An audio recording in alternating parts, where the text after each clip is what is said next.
Welcome to VS fame channel. VS fame channel subscriber பண்ணாதவங்க subscriber பண்ணிக்கோங்க. கூடவே இருக்கிற பெல் பட்டனை கிளிக் பண்ணிக்கோங்க. இன்றைக்கி வந்து அரிசி உப்புமாவு செய்கிறதுக்காக பச்சரிசி எடுத்துருக்குறேங்க. இந்த அரிசி உப்புமாவை பற்றி உங்கள்கிட்ட சொல்லணும். அந்த அரிசி உப்புமாவை வந்து நான் சின்ன பிள்ளையா இருக்குள்ள எங்கள் அம்மா செவ்வாய்க்கிழமை வெள்ளிக்கிழமை விரதம் இருப்பாங்க, எங்கள் அப்பா சனிக்கிழமை விரதம் இருப்பாங்க. அப்போது அந்த விரதம் நாளில் வந்து இதை வந்து இந்த உப்புமாவை அப்படி செய்வாங்க. அப்படி செய்யும்போது இப்போல்லாம் மிக்சியில் போட்டு ஆட்டுறோம், அன்றைக்கி அப்படி கிடையாது. இதை நல்லா கழுவிட்டு அது நல்லா தண்ணி இழுக்கிட்டோன்னா அது நல்லா கையில் தண்ணி ஈரம் இல்லாத அளவுக்கு இருக்க பார்த்து ஏந்தரத்தில் போட்டு அந்த ஏந்தரத்தில் பரபரன்னு சுற்றணும். அப்போ தான் அந்த ரவை மாதிரி உடையும். அது நம்ம சீராக சுற்றினோம்னா மாவாகவும் வரும், ரவையாகவும் வரும், ரெண்டும் கலந்து வரும். அதனால் அப்படி போட்டு பரபரன்னு சுற்றுவாங்க, நல்லா ரவை மாதிரியே உடஞ்சிடும். அன்றைக்கி ஏந்தரத்தில் உடச்சி தான் அன்றைக்கி உப்புமா கிண்ணாங்க விரத நாளையில். இப்போ அப்படி கிடையாது, இப்போ மிக்சியில். இப்போ வாங்க நம்ம இதை எப்படி செய்யலான்றதை பார்க்கலாம். பச்சரிசி இந்த கப்பால் 1 கப்பு பச்சரிசி எடுத்துக்கிறேன், சுத்தம் பண்ணிட்டேன். இதை சுத்தம் பண்ணி எடுத்துருக்கிறேன். இதை இப்போ இதில் போட்டுக்கலாம். 1 கப்பு பச்சரிசி. இப்போ நம்ம அது கூட துவரம்பருப்பு, ஒரு 2 ஸ்பூன் துவரம்பருப்பு. இதே பாசிப்பருப்பு, இது வயிற்று புண்ணெல்லாம் ஆகுங்க இந்த பாசிப்பருப்பு. அதே சமயத்தில் நம்மளுக்கு இரும்பு சத்தும் கூட பாசிப்பருப்பு. அதில் ஜீரகம்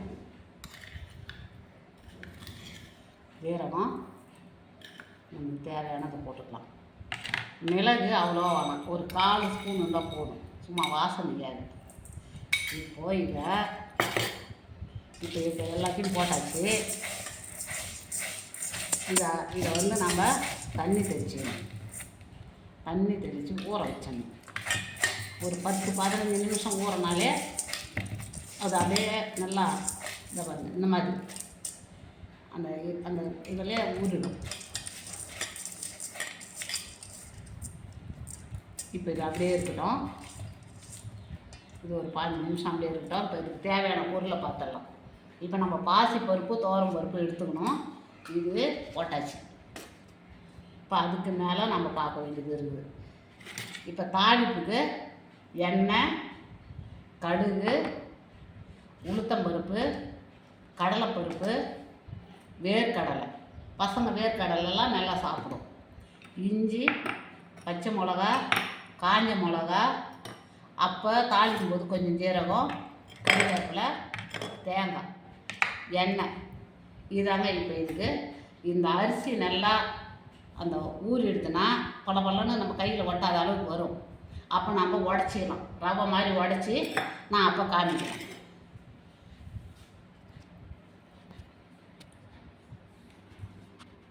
அப்படியே போட்டுங்க. என்ன சொல்லிச்சு பாப்பா? இப்போ பாருங்கள், தண்ணி ஊற்றி கிளறி வச்சுருந்தேன். இப்போ எப்படி இருக்குது பாருங்கள், நல்லா பலன்னு இருக்குது பாருங்கள். இதை நம்ம மிக்சியில் போட்டு, இப்போ அந்த காலத்தில் கல் ஏந்திரம் இருக்கும் பாருங்கள், யாருக்காவது தெரியாத இருந்தால் கூட நல்லா தெரிஞ்சுக்கோங்க. கடையில் கூட வச்சுருப்பாங்க ஏந்திரம். அந்த கல் ஏந்திரத்தில் இதை போட்டு அப்படியே பரபரன்னு சுற்றணும், வேகமாக சுற்றணும். அப்போ தான் ரவை மாதிரி உடஞ்சி கீழே விடும். அதை அப்படியே உப்புமாவை கிண்டுவாங்க. இப்போ வந்து யார் ஏந்திரம் வச்சுன்னு அரைக்கிறாங்க? அதெல்லாம் நான் சின்ன பிள்ளையிலேருந்து பார்த்துருக்குறேன் எங்கள் அம்மா கூட.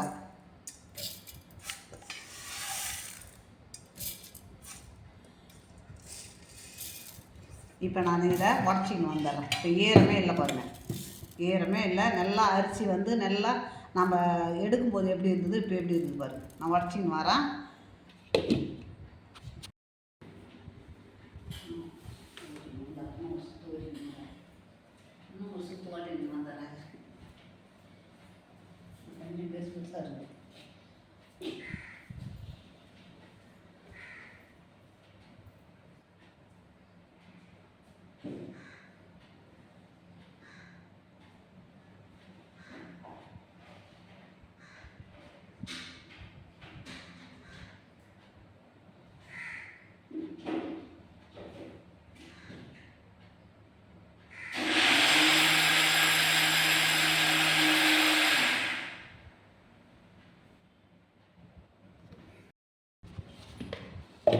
இப்போ பாருங்கள், இந்த ரவை மாதிரி இருக்குது பாருங்கள். இப்போ நம்ம அந்த மாவாக இருக்கிறத சலிச்சிக்கலாம்.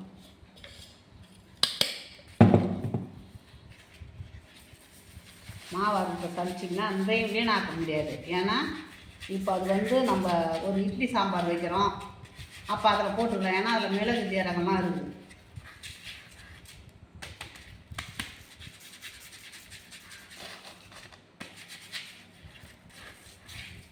பாருங்க, இப்போ ரவை மாதிரி ஆகிடுதா. இப்போ நம்ம தட்டில் கொட்டிக்கலாம்.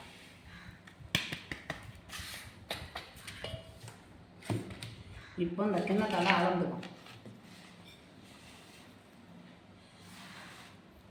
எவ்வளோன்னு. நம்ம இந்த கிண்ணத்தால் ஒரு கிண்ணம் அரிசி போட்டிருக்கோம். இப்போ எவ்வளோ வருதுன்றதை நம்ம பார்த்துக்கலாம். இப்போ 1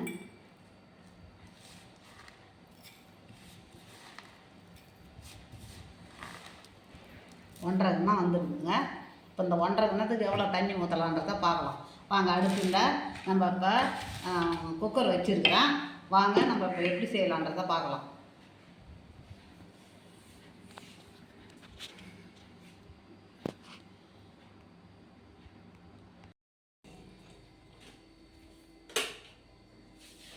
இப்போ அடுப்பு ஆன் பண்ணிக்கலாம். ரொம்ப வேகமாக வேணாம், ரொம்ப சிம்மலையும் வைக்கக்கூடாது. அப்படியே சீராக வச்சுக்க வேண்டியது தான். இப்போது நம்ம எண்ணெயை ஊற்றிக்கலாம்.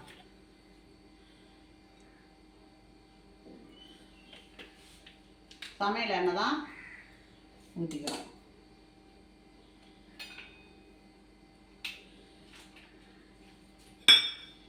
இப்போ இதால் நம்ம தண்ணி ஊற்றணும். இதால் 4.5 கிண்ணம் தண்ணி ஊற்றணும். ஒரு கிண்ணம் மாவுக்கு 3 கிண்ணம் தண்ணி அப்படின்னு பார்க்கும்போது இப்போ 1.5 கிண்ணம் மாவு இருந்தது. இப்போ நாம் இதில் 4.5 கிண்ணம் தண்ணி ஊற்றணும். இப்போ நம்ம கடுகு போட்டுக்கலாம்.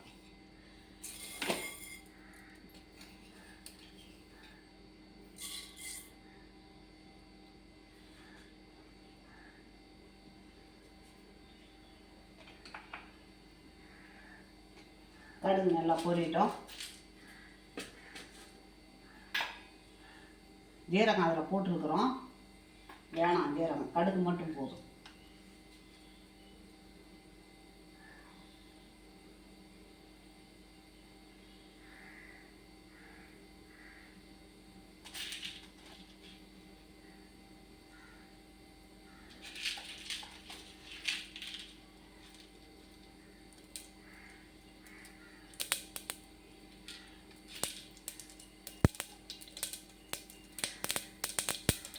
கடுகு பொரியுது.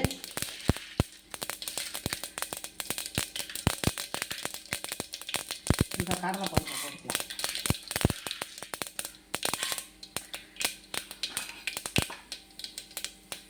கடலைப்பருப்பு, உளுத்தம்பருப்பு. இப்போ கட்டி பெருங்காயம் இருக்குது பாருங்கள். இந்த கட்டி பெருங்காயம் நம்ம ஒரு 2-3 பீஸாக போட்டுக்கலாம்.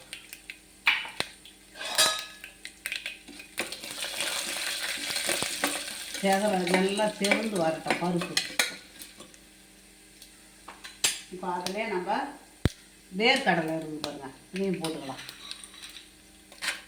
பெரியவங்க சாப்பிடும்போது பல்லு இருந்தால் சாப்பிட்லாம், பல்லு இல்லைன்னா பெரியவங்களுக்கு சாப்பிட முடியாது.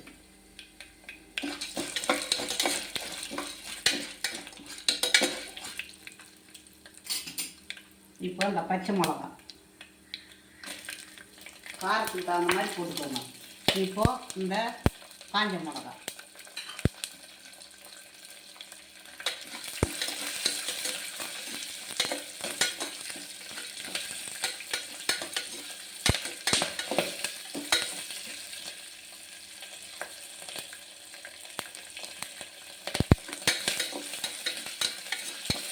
அடுத்தது நம்ம இஞ்சி வச்சுருக்கிறோம் பாருங்கள்.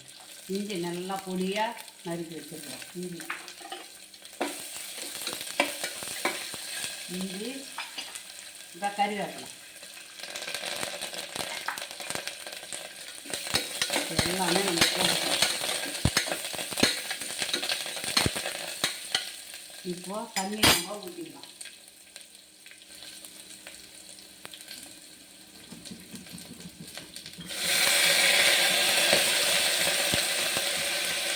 1 2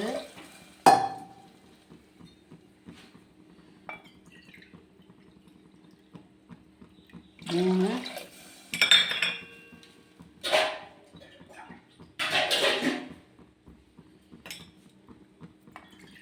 இப்போ 4 4:30. இப்போ 4:30 வச்சு அதுக்கு தேவையான உப்பை போட்டுடலாம்.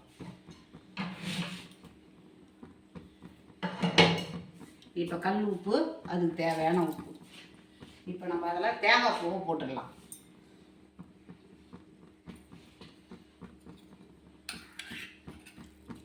தேங்காய் பூவை ஒரு 2-3 ஸ்பூனு அதையும் அதில் போட்டுடலாம்.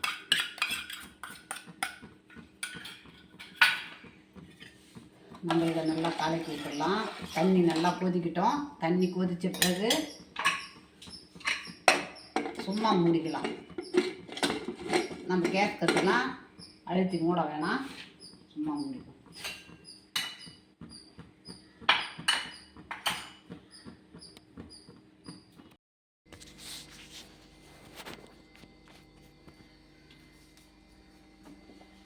இப்போ பாருங்கள், தண்ணி கொதிச்சிட்டு இப்போ நம்ம இந்த ரவை பதத்துக்கு இருக்கிறத நம்ம அதில் தள்ளிக்கலாம். இப்போ இந்த நேரத்தில் தான் நம்ம ரொம்ப சிம்மில் வச்சு விடணும். ஏன்னா அப்போ தான் நின்று வேகும். அப்படியே இருக்கட்டும். இப்போ நம்ம அப்படியே மூடி போட்டுடலாம். அப்படியே வேகட்டும். இப்போ பாருங்கள், இப்போ கரெக்டாக தண்ணிக்கும் அதுக்கும் சரியாக போச்சு பாருங்கள். உப்புமாவு அருமையாக இருக்குது பாருங்கள். இதுவே நல்லா ஆறுனா அப்படியே தனித்தனியாக இருக்கும். அப்படியே ஆறட்டுங்க. அந்த உப்பு மாவு அப்படியே ஆறட்டும். சரியாக போச்சு, தண்ணிங்க அதுக்கும் சரியாக போச்சு. அவ்வளோதான்.